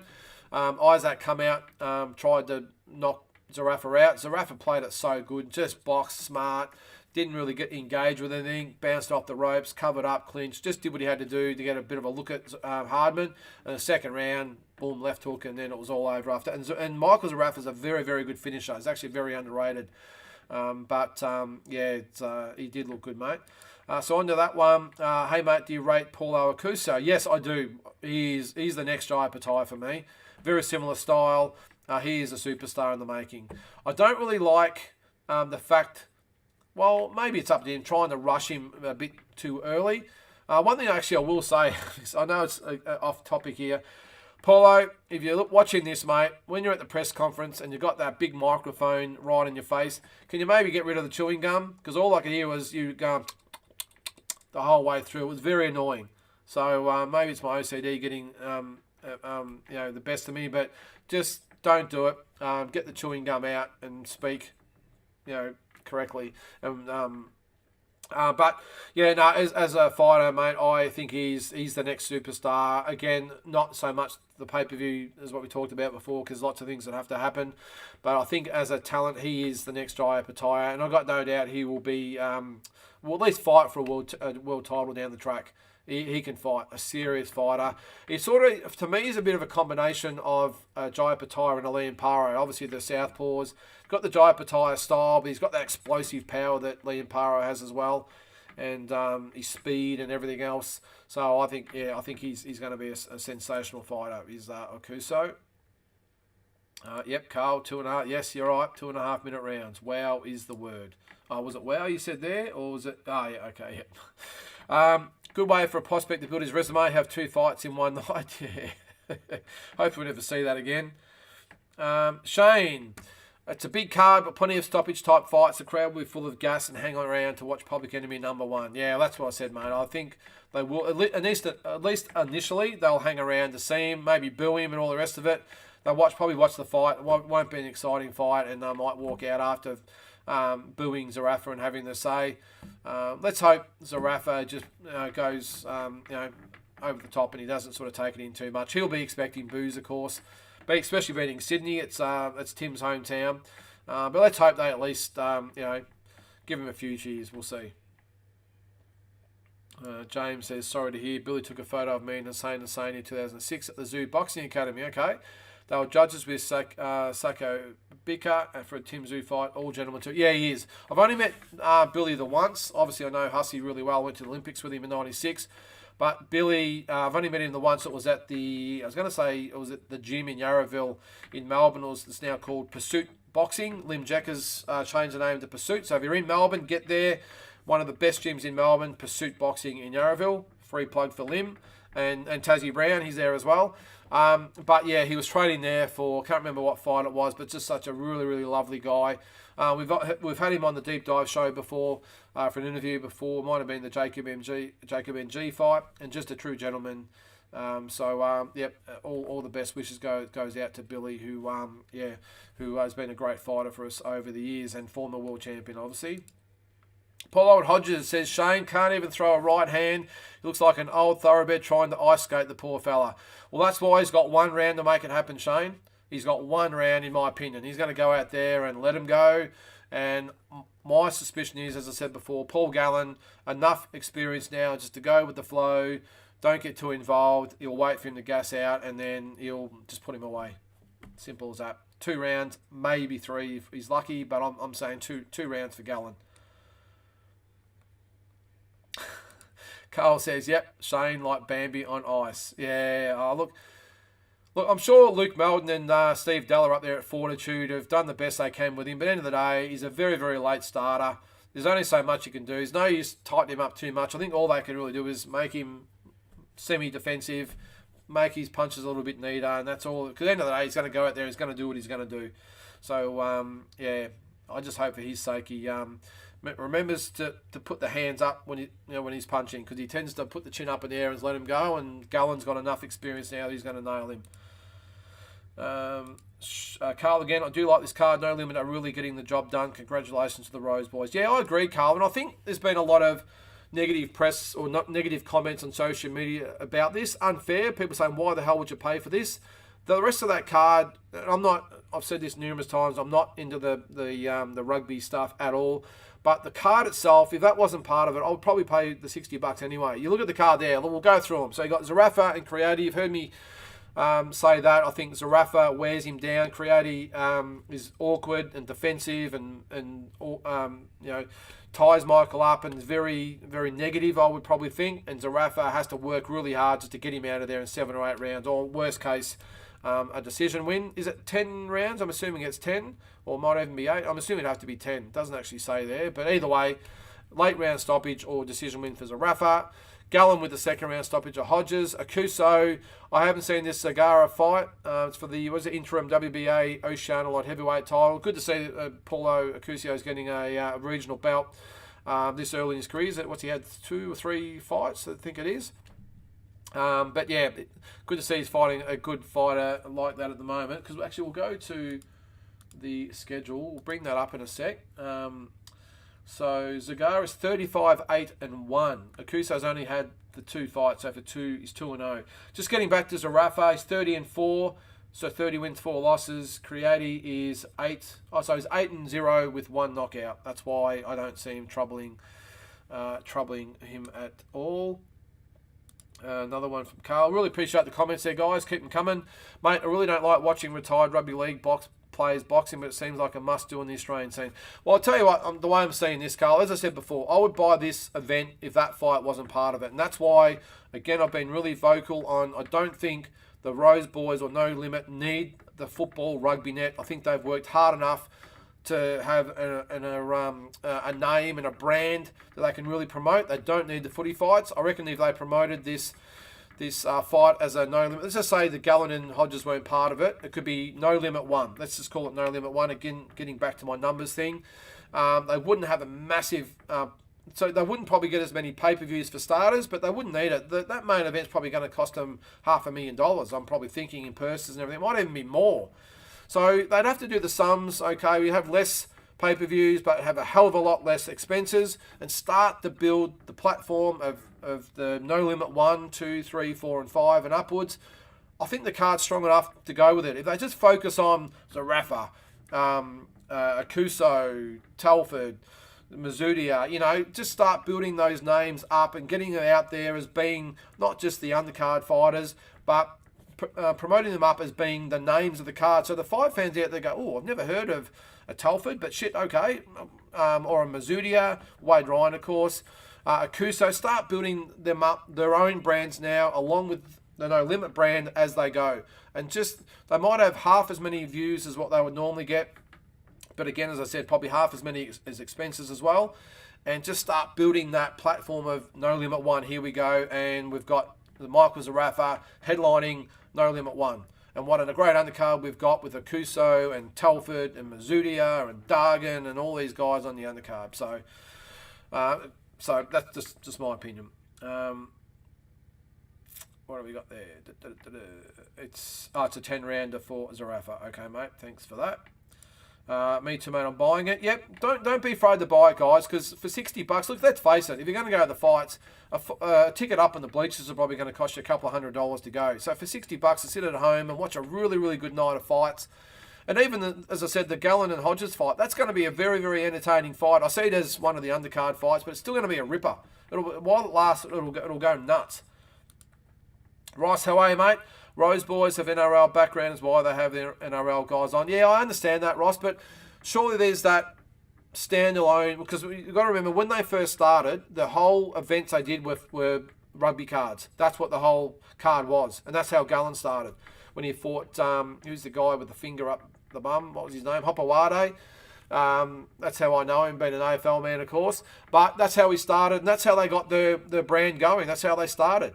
before they started with the whole Timzoo, that's what they were doing. They had the football card. So why not have that as a standalone? If I still want to go down this rugby league background or rugby league thing, by all means go for it. But have the both. Have the two. I'm sure there's a market for both. But I really want to see. I know I keep harping on it. I want to see the no limit numbered pay-per-views and start building all these guys.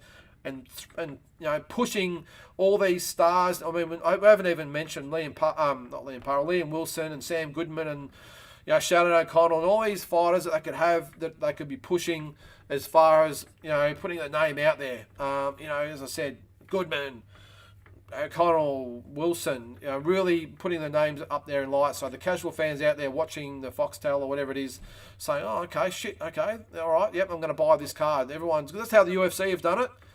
I've bought a pay-per-view card for UFC in the past, not really knowing anyone on the card. It's just the way they presented it, and I had no idea who these guys were, but the names were just bang, bang, bang every few ads, and they were touting them as these superstars. So, they look like really good cards. I'm going to buy it. That's what they've got to start doing with the casual boxing fans, and maybe even UFC fans out there, to get them buying boxing pay-per-views and not just saving the money for the UFCs. I swear Paul Gallen has photos of George Rose with a goat or something. Damn, he gets a lot of airplay. Well, mate, just comes down to he's the golden goose, isn't he? With Tim having other stuff going on, and Nikita on the way up, and obviously Liam Wilson, Sam Goodman fighting on the Timzoo card. Gallen's the main guy at the moment, so they've got to go with it. Yeah, you are right here, James. 100%. Anthony Mundine started an NRL boxing trend. He did, actually. He started putting him on the cards. So, and obviously, the No Limits of the world have seen the amount of money that was made, and now they've gone down the same track. I don't think I've missed any comments there. Zugmont, Chanel Dargan brings it each and every time. She's a very exciting fighter to watch. I like the other female fight too, Tawana Campbell and Dee Dee Hobbs. Yeah, that's a really good matchup, mate. Let's go through that now. Just take your comment off there. So going down there. So again, I think Akuso beats Zagara. I don't know anything about the next one. Is that Seo Sua Takehio and Jermaine Lowe? I know nothing about that. Ty Telford and Joel Taylor is the fight. That's worth $60 by itself, guys. I'm telling you. Ty Telford is never in a bad fight. He brings it every single fight. What I like about Ty Telford now, when he first started, he was just marched straight ahead, pretty much led with his face and tried to wear him down. And you saw the fight with Brew Baker and Dara Foley. Now I'm starting to see a little bit more technique and a bit more better defense. I know with his changed trainers or whatever, but I'm starting to see him evolve a lot more as a fighter. So I think he could be a really, really good fighter down the track. Joel Taylor, still very, very raw. Joel obviously had the last knockout against Hall. His last fight, it was a month or two ago. So I've actually promoted Joel a couple of times in the past as well. He's a lovely guy, lovely team. So I'll be going for Joel Taylor on the night. But this will be fireworks. Whether Joel Taylor can come out and have the same effect on Ty Telford that he had on Hall remains to be seen, because Ty Telford's a couple of levels above Hall, of course. That will be a really, really good fight. The other fights on the card, Liam Taliva and Louis Masters. I do know a bit about Louis Masters, of course. He's fought a few times on these shows. I've never seen Taliva, fight? But if Masters is in there, you can be guaranteed it'll be an absolute war. I think you can see he obviously models himself on Mike Tyson. So he's going to come out swinging. Whether he wins or loses, he always lets them go. So that should be a ripper as well. Glad you agree there, Carl. Ty Joel is a banger fight. Yep, will be a ripper. Okay. NRL, guys, is the Takehio and Lowe fight. Okay. I'm sure, look, worst case, it should be an entertaining fight, guys. I don't think it will set any records as far as skill level and all that goes, but I'm assuming the big heavyweights, it'll be on. One of them will probably get knocked out, or one of them will fall over from exhaustion. Either way, we should get a stoppage. So, yep, that should be a good fight. Here's another ripper. Koa Mazudia, Wade Ryan. Wade Ryan beat Mazudia, was it earlier this year or last year it might have been? Which I was really surprised about. I thought Mazudia would have beaten Ryan, and I think Mazudia is a very good fighter, and obviously shown up with 2 wins over Kamikayo Camilleri. What do you pronounce it? Joel Camilleri, if you listen to his social media. I think Mazudia gets the job done this time. Wade Ryan, He's a really, really awkward guy. Not the most naturally gifted guy, I will say, but he just gets the job done. One of those fighters. Very awkward, southpaw, doesn't punch hard, doesn't box really well, doesn't really do anything really well, but he just hangs in there and just wins fights. That's what he does. I remember promoting Wade against Emmanuel Carlos about 3 or 4 years ago. One of the best fights I've ever seen, by the way. So if you haven't seen it, check it out. Might be on YouTube, I think.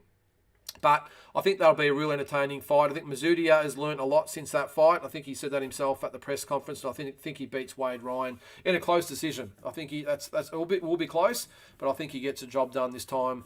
Will Mazudia. So that's the main card there. So is it 2, 4, 6, 7 fights? So it starts at 7 o'clock. So make sure you buy it. As I said, $60 it is. On the prelims, there's a couple of really good fights in here that maybe could have even made it to the main card. Chanel Dargan's an interesting one. Okay, so it's going to be on Fox Sports or KO, okay, from 5 o'clock, the prelims. And I really love the way they do that as well. They've taken leaves out of other promotions by doing it. They put the prelims on another channel for free to air, and then they go to the main card. So Chanel Dargan, Shani Mayra, is it? I haven't seen Mayra fight, but I will say that Dargan just brings it every single time. She's won I think I've seen her win a dubious one, but she's also lost a dubious one as well. That last fight she had, was it her against the Kiwi girl? I think it was. Ripper fight. It was a great fight. So again, I haven't seen Mara fight, but if the Chanel Dargan's there, you can be guaranteed it'll be a ripper. Wade beat Townsville, Les Sherrington. He's no slouch. Yeah, well, he put Tim Tszyu down.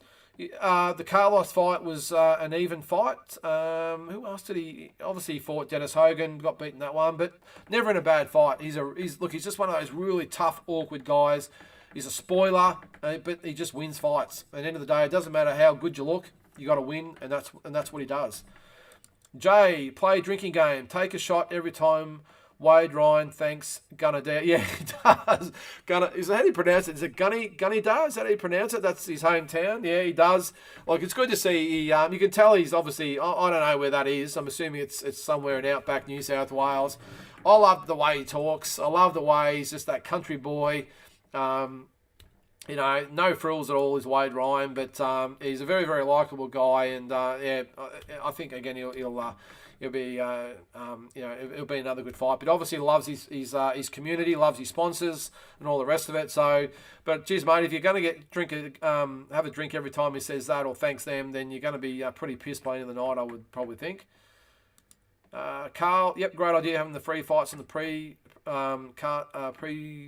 Yep, cards will attract a couple more buys. Yeah, well, I wonder how that works. I've never done it. Being a boxing fan, of course, I know I'm going to buy it or not. But I wonder if it actually works, whether people watch the free fights, free to air, and then go, oh wow, well we better stick around and pay the $60 for the main card. Maybe there might be a small percentage that do it, so it's worth doing it, I think.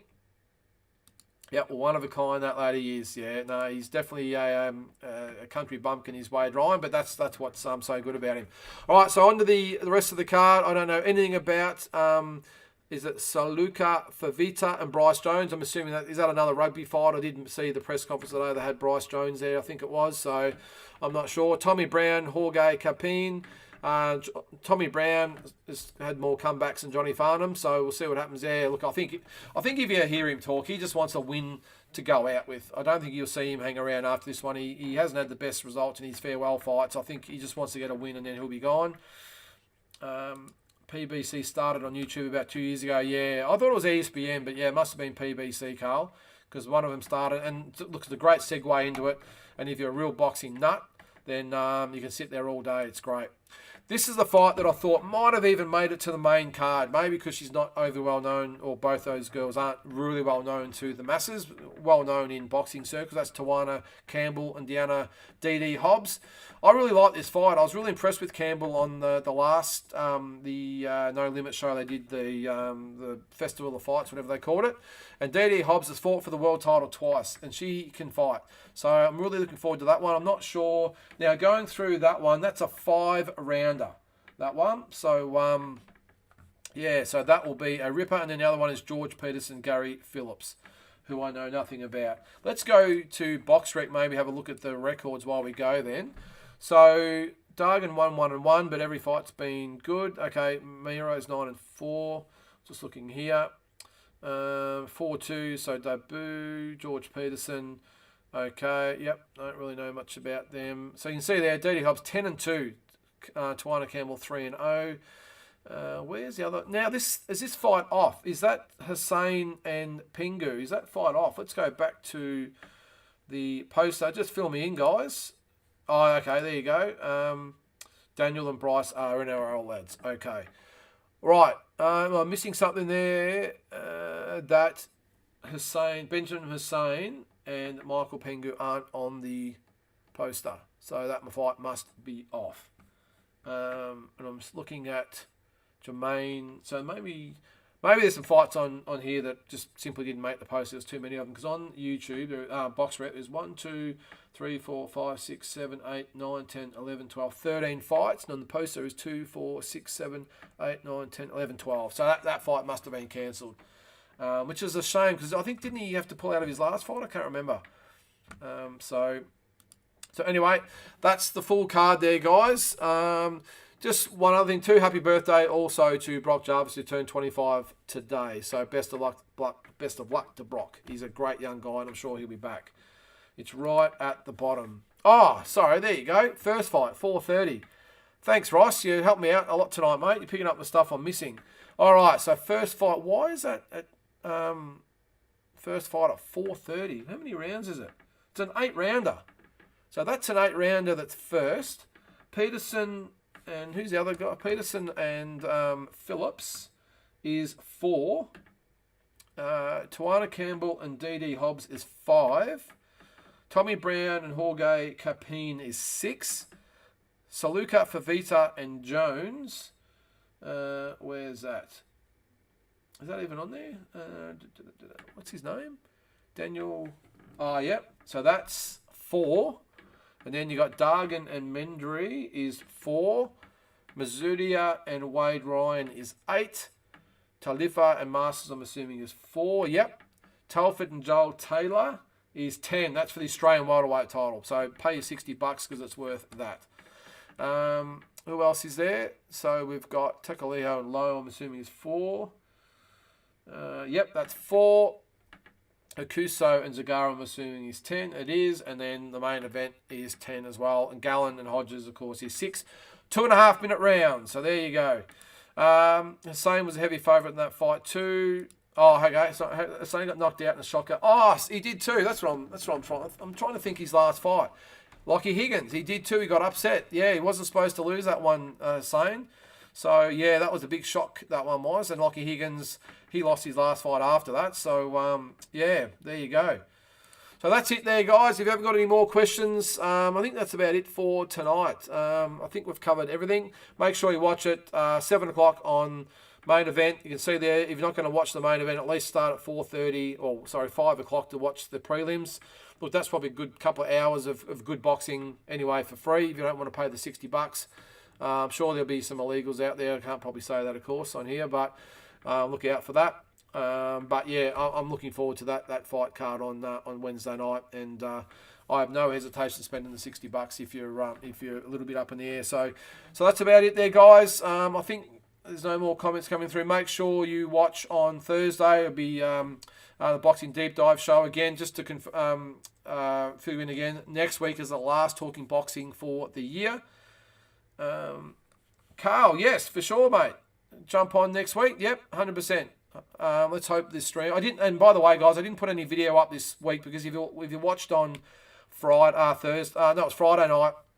As soon as I started streaming, the whole thing went to shit, and the whole thing slowed down. I had to switch the internet and everything else, so that's why I'm not putting video up at the moment.